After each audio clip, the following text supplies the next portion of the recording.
НАТО ќе соборува руски авиони. Дали знаете дека банкоматот има копче кое што не штити од измама? Стоп за вардариште. Граѓаните излегоа на улица. Започнуваат поинакви вести. Револтирани граѓани утро ја блокираа крстосницата кај мостот Близнаци поради незадоволството од власта која не ги слуша нивните барања за решавање на проблемот со старата депонија Вардариште. Граѓаните порачаа дека ги налутила изјавата на премиерот Христијан Мицкоски кој рече дека по изборите градоначалниците на ВМРО ДПМНЕ ќе го исчистат градот за 72 часа. Од собирот побараа тоа да се направи веднаш, а не по изборите.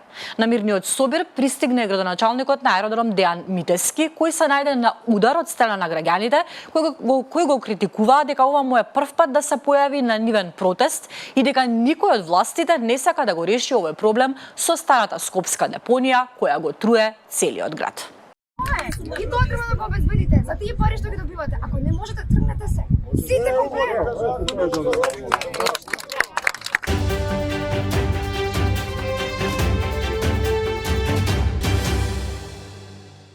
А еве како изгледа кеот на реката Вардар во аеродром.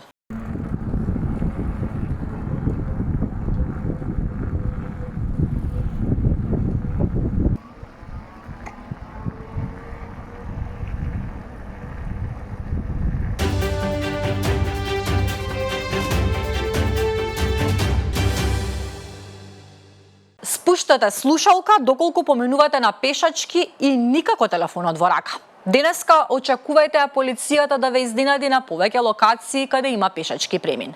За некого ова е добра промена на законот и ќе помогне во безбедноста на сообраќајот, а за некого полицијата треба да се занимава со посериозни прекршоци, а не да заработува на овој начин. Како и да е, фактот е следен. Пешаците кои минуваат преку пешачки премин, велосипедска патека или лента, возачите на велосипеди, мотоцикли и тротинети, од денеска нема да смеат да носат слушалки во двете уши, да гледаат во мобилен телефон, таблет, смарт часовник или друг вид електронски уред со кој би им се намалило вниманието додека одат или додека возат. Предвидени се казни од 40 и 50 евра за преминување на пешачки премин со мобилен во рака или со слушалки на уши.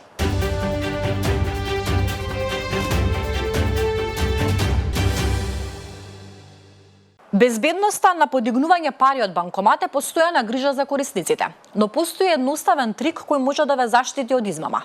Германската веб страница Чип препорачува да го притиснете црвеното копче за откажување по секоја трансакција. Притискањето на ова копче ги запира сите операции и ја враќа картичката, што е корисно кога сакате брзо да го запрете подигнувањето. Сепак препораката вели дека ова копче треба да се притисне само откако веќе ќе ја земете картичката и парите, за да се заврши сесијата. На овој начин ги спречува измамниците да ја продолжат вашата трансакција незабележано и да ја испразнат вашата сметка. Не знам за вас, но јас ќе почнам да го применувам ова.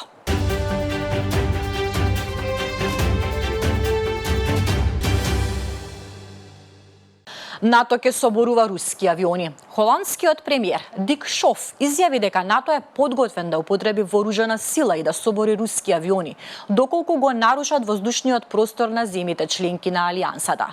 Неговите зборови ги пренесува Блумберг, забележувајќи дека ова е едно од најострите предупредувања што дошло од Брисел во последните недели. Шоф изјави дека Москва мора да ги разбере последиците од кршењето на границите на НАТО.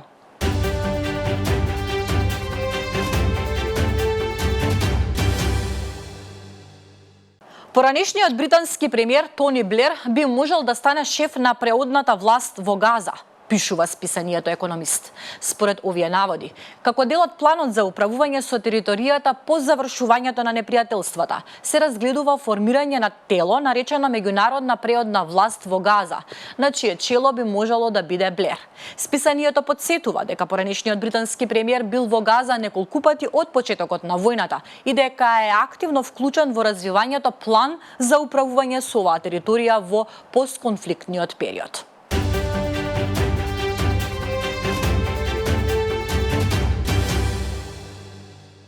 Доаѓаат од далечни земји да работат, а заработуваат повреди.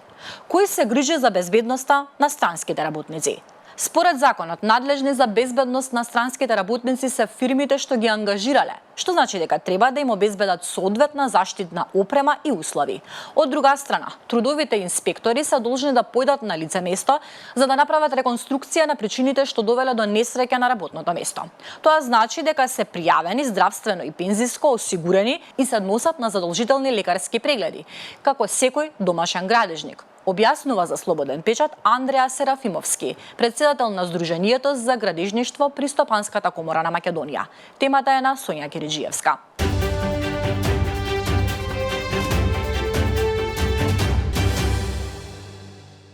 Facebook и Messenger ги активираат посебните профили за тинејџери во целиот свет. Што значи тоа?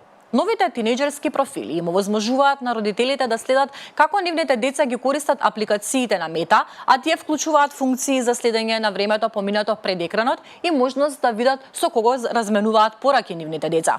Компанијата ги направи овие профили задолжителни за сите тинејџери и бара од помладите тинејџери на возраст од 13 до 15 години да добијат родителска дозвола за промена на безбедносните поставки. Мета користи вештачка интелигенција за откривање тинејџери кои можеби лажат за својата возраст. Мета во моментов се соочува со бројни тужби и истраги за незината мината работа во областа на безбедноста на децата.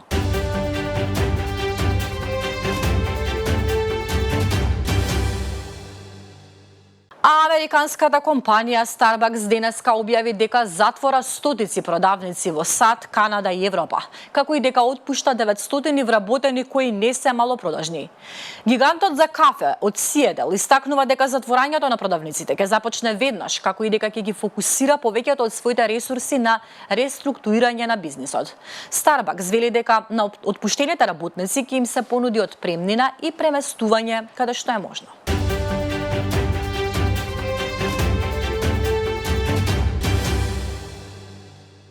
Трамп најави нови царини за лекови, камиони и елементи за кујна. Стапуваат на сила од 1 октомври.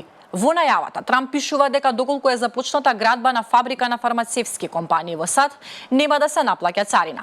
Причината за ова е масовната поплава, како што вели Трамп, на овие производи во САД од други земји.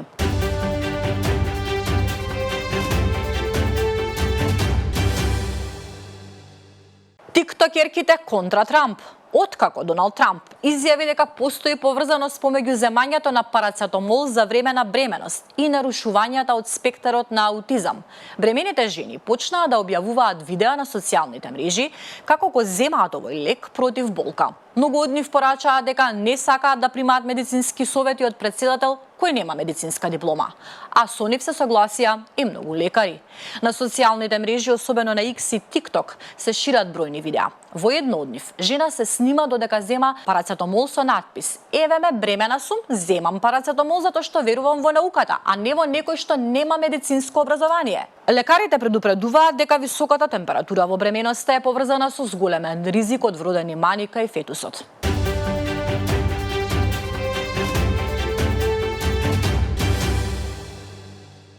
Ке патувате во Белград? Тогаш мора да го запознаете Живко.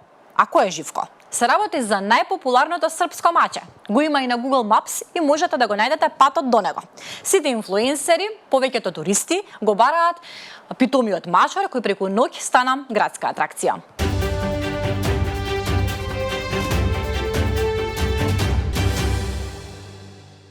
А кога сме веќе кај мачињата, уште една вест за крај. Овој пат убавата приказна на Слободен печат од вчера. Не знам дали слушнавте за позитивата на денот. Во срцето на градот вчера се одигра сцена која потврдува дека хуманоста и солидарноста се уште постојат.